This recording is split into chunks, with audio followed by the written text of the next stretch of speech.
Elena, listening and watching this overview, I remembered your editor's note for BMG English edition, which focused readers' attention on pharma business in Georgia. I think it would be useful if you told us more about the segment of a broader sector that we have just reviewed for our viewers and followers. Thank you, Georgi. One of the main promises of Irakli Garibashvili before the parliament that had granted him the mandate and the status of the Prime Minister of Georgia for the second term was to put special emphasis on the issue of regulating medicine prices and curb the over-profits of the medical companies. On February 22, plenary session, then still Prime Minister to be Garibashvili assured the chair of the Parliamentary Committee on Health and Social Issues to come back to the main legislative body with specific regulatory initiatives in the format of the working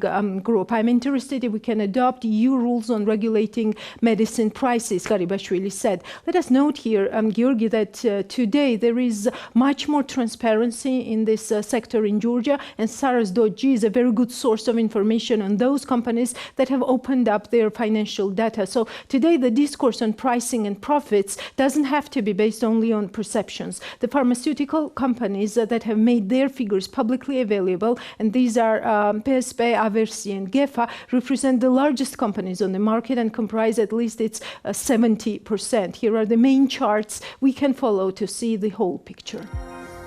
Chart number 1. The three main components have the highest contribution to the overall revenues. This is net cost, salaries and other benefits, and rent. What you can also see on the chart on your screens is the net profit in 2019, and that is the latest data which is fully open to this day, which amounts to 5.6% down from the previous year.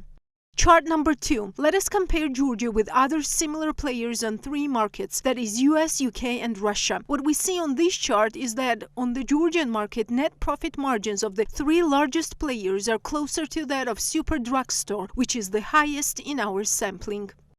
Chart number 3. Let us now examine how the picture changes if we compare profit tax margins, but this time before taxes and extra charges. This chart clearly tells us that the tax system of Georgia seems to be one competitive advantage for the companies. Georgia practices a so-called Estonian model of the profit tax, which means that reinvested profit is free of tax, which definitely eases the tax burden on the sector.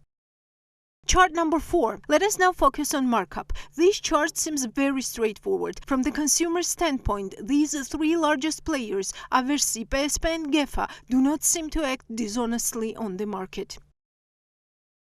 Chart number 5. Now let us examine the tendency of out-of-pocket payments. In 2019, more than half of the respondents of this research said that in the last 6 months, out-of-pocket payments at medical institutions have grown. Looking at the last 3 waves, the number of respondents mentioning this tendency of growth has stayed consistent. One reason for this may be the changes that have been made to the design of the universal healthcare system in May 2017 for the system to run to a more targeted approach. Benefit packages for some groups have been differentiated at that point. Some groups have been restricted from some services.